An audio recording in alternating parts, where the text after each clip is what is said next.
select our plane, go to fall off, and here at the first frame, let's set it keyframe to this scale. Just click on it and click here to offset to create a keyframe. And let's go to 50 frames and set scale to 150 and create a keyframe. And offset, let's set it to 0 and also create a keyframe. So now we have this kind of effect. And one last thing which we need to do is to set our fall off to 100. So as you can see, it's a lot smoother. Now it looks much better.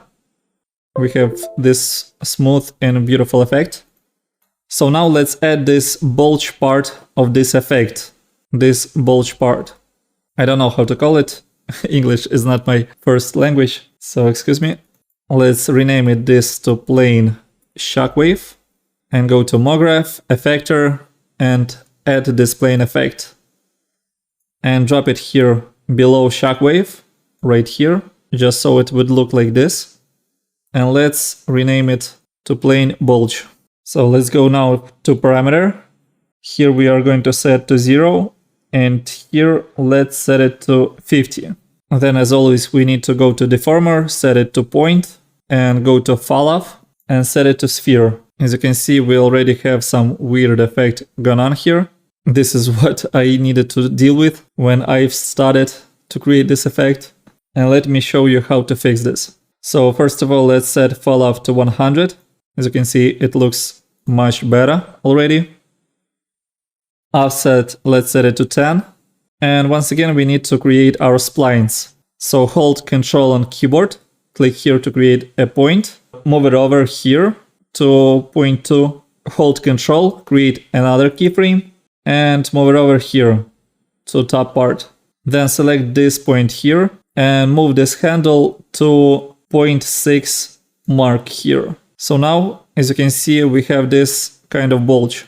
So now we need just to animate properly so it wouldn't overlap with our shockwave like it does right now. Just go to parameter and here at the first frame, let's set position to 0 and create a keyframe. And here at the 50th frame, let's set it to 50 and create a keyframe. So now if we take a look, you can see that it doesn't overlap and looks more natural. But as you can see here, it looks too smooth. Now we are going to add a bit of turbulence in this so it would look a bit more natural and we would get more interesting reflections and not so digital like it looks right now. So now we are going to go to here, left mouse click, and select displacer. Let's drop it here. Here in object strength, let's set it to 12 because we don't need too much strength. And to see this displacement, we need to go to shading and apply noise. Just click here, click it, and you can click here. And I've used Aber type of noise. This one here. So as you can see, we already have some kind of noise all over our place, which just looks interesting, but not what we want. We just need to lower our octaves to 1. Global scale, let's set it to 300. It's not so dense. And finally, we can click here on this arrow and go to fall off. Here we also want to select sphere. At the first frame, let's scale set to 0 and create a keyframe. By the way, keyframes is basically the point in time which remembers the value of certain property. In our case, scale. It just remembers this value at 0. And if we go to frame 40 or 39, we can set this value to 135 and also create a keyframe. So basically what we did, we've added, as you can see, this noise just in this part of the image. So let's render. It looks way too hard, so let's set it to 100. It will smooth it out a bit. And here in spline, we can lower this effect way down. Once again, hold Control on keyboard, create a keyframe by left mouse clicking it, click another one, and set it just between these two lines. And with this handle, we need to drag about here to 0.6. So in this way, we've added a bit of displacement, but it's barely noticeable. And if you look at this part here, and we disable this displacer, you can see that it's way too smooth. And with this, we add in some imperfections, which resembles the real life. Okay, great job. Now we have this first part of our effect. So let's add a finger into this shot. For this, let's create a new plane. Select a plane. Let's rename it and name it hand. Rotate it by clicking on this rotate tool to 90 degrees. Let's select our hand. And let's create new material for our hand. Double click here to create new material. Double click on it. And here in color, we can add a texture. Click on it. And this image will be also provided in resource tab to this class. Double click to open. No. And we also need to go to alpha channel and click here. This we can disable. Here in alpha channel, we need to select this image once again and click no. As you can see, it adds transparency. So now if we select this material and drop it on our plane, we already have this. And once again, we need to select our material, go to color, and repeat these values to our plane, so we would have proper dimensions. So select our hand, go to object, and apply these numbers. In my case, it's 5264 and 1736. Once again, we need to go to coordinates and make this way smaller. Let's set it to 0.05. Now it's proper size. If you use your own image, these values can be different. And let's set it right here to this point. So it would look like it touches this part. So now we can go to 50th frame because we know that our animation ends on 50th frame. And set keyframe to this position value of x-axis. Go back to first frame, frame 0. And let's move it over here. -28 looks good. Let's see it. Yes, it looks good. So now we can create just keyframe to this position value. And now as you can see, if we click play, we can see this animation, which is basically the first part of this effect. But if you look closely at this animation, you can see that it accelerates faster, faster, faster, and here it slows down. And if you look at the original, you can see that this is uninterrupted motion of the hand. So we can achieve this by clicking here on the window and timeline F-curve. Let's make it bigger. And scroll on the mouse to see all 2 frames. We can select both of them. And click here, this linear motion, and we will have this steady, clean motion. And we need to add this not just to hand, but to all of our animations. So if you don't see any keyframes, just scroll with the mouse. Here's our keyframes. And once again, click here to add this linear motion. Same thing with the bulge and displacer. So now if we look at this, we can see this steady linear motion, which is exactly what we want. So now when we have this first part of our effect, we can actually render this out. Here's the setting which I've used. I didn't use any external renderer or even a physical render. I've used the simplest possible choice. Here you can just apply any resolution which you want. Here we want to set to manual because we want to render only first 50 frames. We can set even to 51 frame. And then let's click on save. Here we can choose any format which we want. I've rendered my footage in PNG, but MP4 should work as well. So let's render an MP4 this time. I'll call it first part and click here. And once we click on this button, it will start render our scene. So I'm gonna see you after this render.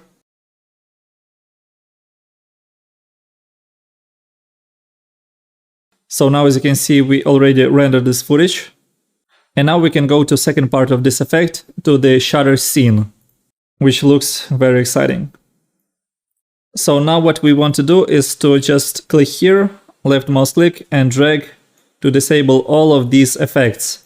Create a new camera, just hold Control on keyboard and click and drag to create another camera. We want actually to create new camera just to follow this motion of our shutter glass. So for now we can just delete this protection tag, and let's add a bit of motion to our camera with, let's call it camera 2. And here at the first frame we want to create a keyframe to our rotation. Just select your camera, go to coordinates, and create a keyframe to rotation. This part of the effect will be a bit longer, so here we can set to 130 frames. So we would see more of this shuttering of the glass. So here is at the first frame we've created a keyframe. And here at last, let's set it to 12 and also create a keyframe. So let's go to first frame and click here to look through this second camera. We can see that we have this motion of the camera to the right. Now we want to create a new hand. Just select it, press Ctrl on keyboard and drag it lower to create a copy. This we can disable, and this, let's call it hand 2. Here we can just delete these keyframes. Go to this first keyframe, select it, it becomes orange, and press delete on keyboard to delete it. And then once you deleted this first keyframe, you can delete this also, but make sure that you delete this last one because we want to have the same position as at the end of the first part. Basically, make sure that our hand is at -85 because we are going to continue this motion. So our hand 2 it starts with -85. Let's create a keyframe here at the 8th frame, and here at the last frame, let's move it over here. In my case, it was -44, and create a keyframe by clicking here. So let's create our glass and break it. What we want to do is to select our cloth surface, select it, and hold Ctrl on keyboard, drag it down here to create a copy. Then we can just enable it, all of this. And now we need to bake this animation into our plane. So now select the plane, click here to make it editable, and otherwise it wouldn't be possible. Then right mouse click on it and go to character tags and select this point cache. Now we can click on this store state. Let's set this amount of keyframes to 60 so it would calculate less frames, and click store state and click calculate. Now it bakes this animation into our plane. Now as you can see we have this weird look. It's normal, it's just applying these effects after the calculation. What we want to do is to turn off all of these effects, and as you can see it works fine. So this is why we can select all of these effects one by one, or selecting one and press shift and select all of them and press delete on keyboard. And now as you can see all the animation is baked into our plane.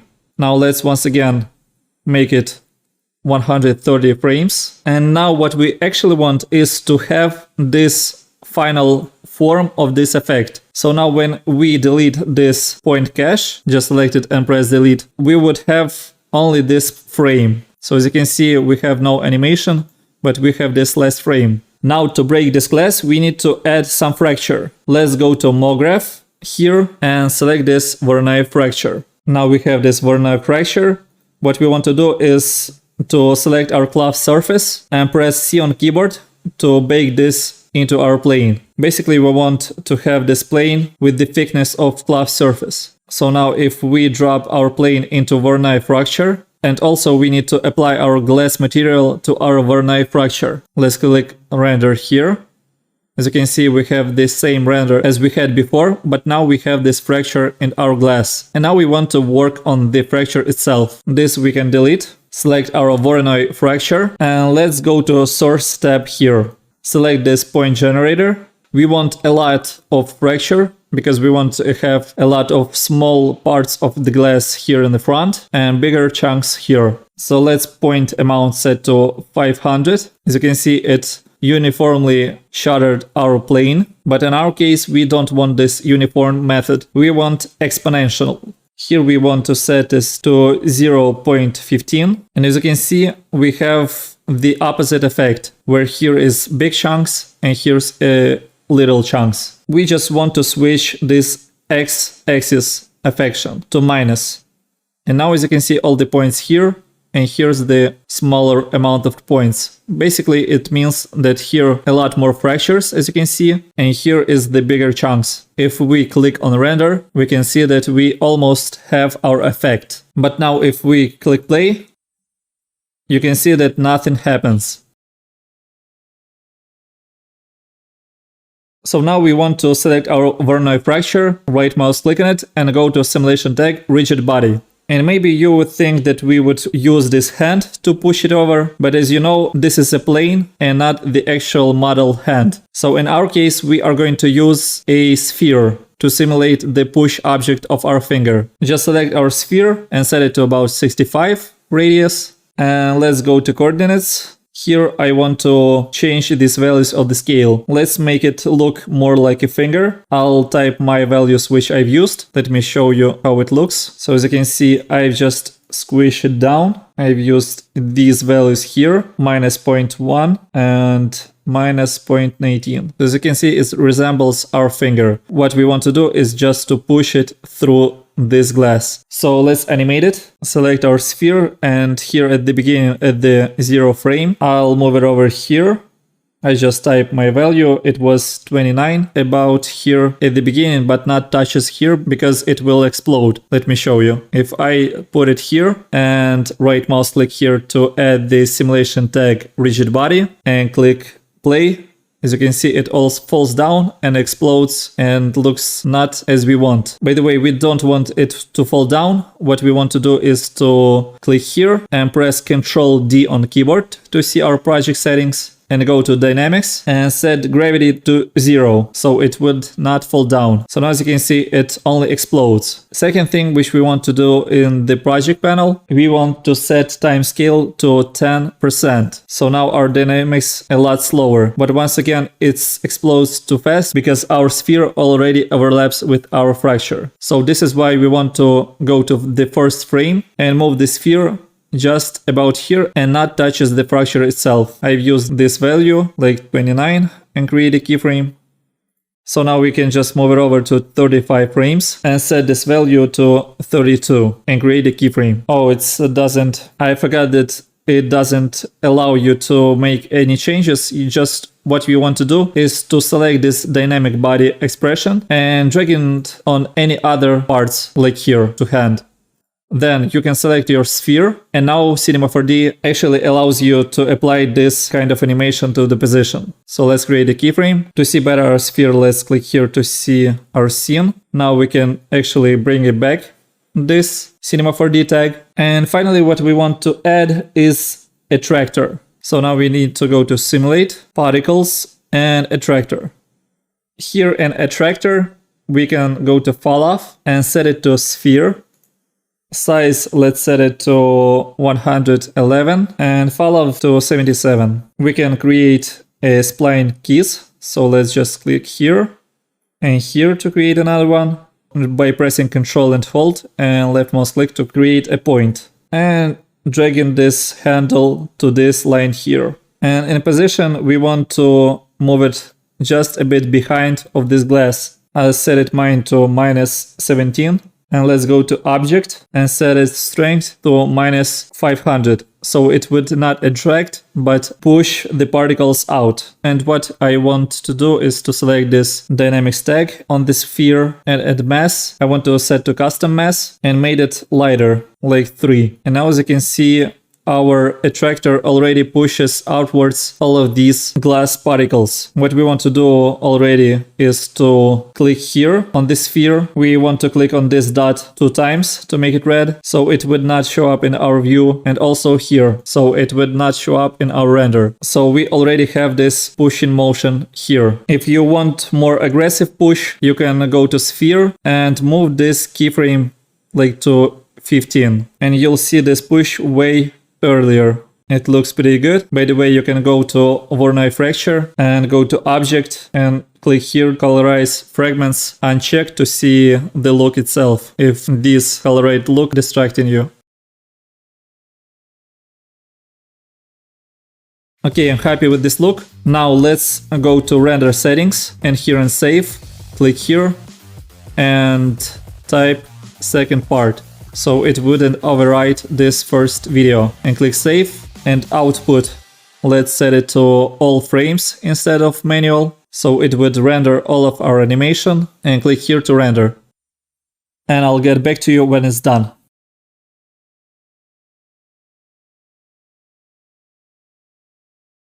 Okay, render is done. Okay, now when we have two parts of our effect, we can composite in After Effects or Premiere Pro. I know that most of people have Premiere Pro and not all of them have After Effects, so let me show you how you can do this in Premiere Pro. We will use linear wipe effect, which is available in After Effects and Premiere Pro as well. So let's create new project. Let's import in our project panel. As you can see, I'm using editing layout. Double click here to import our footage. Just select our footage which we rendered and click open. Then just drag on timeline to create a sequence. And now we have the second part. Let's move it over. And first part. So now we want to add this overlapping like this and apply, go to effects and apply linear wipe effect. Just type in here linear and select this linear wipe and add it to second part. Then let's go to effects controls and see how it works. So as you can see, if I'm changing this transition completion, we see how this effect covers our screen. So this is exactly what we want. Let's add feather to 200. Here at the beginning, let's set it to 100. And a few frames later, here, let's set it to 0. So as you can see, we have this kind of effect. What we also can do is to go to very last frame of this first part, right mouse click on it, and add frame hold. And this way we can freeze this last frame. And now this overlapping, we can control where it happens. And just by moving frame by frame, we can see how it looks. Let's see it. As you can see, it looks pretty good. What you can do is to spread out these keyframes if you want. More slower this cracking effect. Okay, it looks pretty good. And finally, what you can do is to go to project panel and click here on this new item and create an adjustment layer. Let's click OK and drop on here. With this adjustment layer in effects, we can type RGB and apply RGB curves and add some color correction. In my case, I've made it a lot darker, added a bit more contrast, brighter here and more contrast, and maybe cooler tones. A bit less of yellow. So this is how you get this kind of teal and orange effect, and this effect in general. And for some entertainment and VFX stuff, you can also check out my channel on YouTube. Also, I'm Jake. Share this class with the friends. I'll see you next time.